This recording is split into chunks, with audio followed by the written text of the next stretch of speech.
For years, I whispered in corners. I tiptoed around pain. I swallowed screams.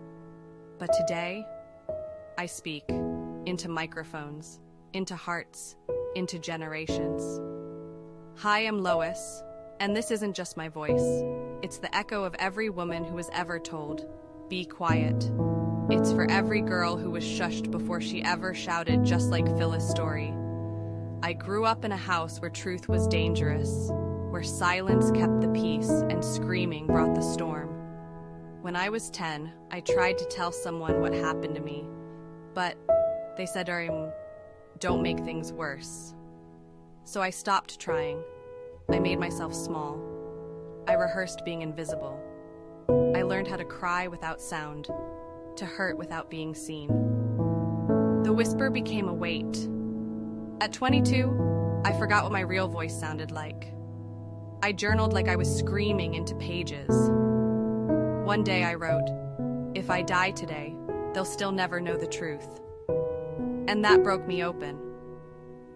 I found a mic at a community poetry night. My hands shook, my knees buckled. But when I spoke, I felt heaven open. Women cried, strangers clapped. Someone whispered, "You said what I couldn't say." I started posting online. One video, then 10, then 1,000,000 women listening. And for the first time, I listened to myself. God's word in Jeremiah 1:19. Then the Lord reached out his hand and touched my mouth and said to me, "I have put my words in your mouth." God didn't just give me a voice. He gave it a mission. My voice is not a whisper anymore. It's a war cry of worth. I was never too much. They were just too silent.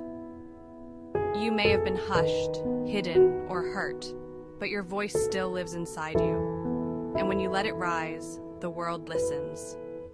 Like, if you've ever felt muted, comment, "I hear me now," if your silence is over. Share this with a sister who's finding her voice. Subscribe to Rise of the Phoenix Woman, where silence turns into sound and pain becomes poetry.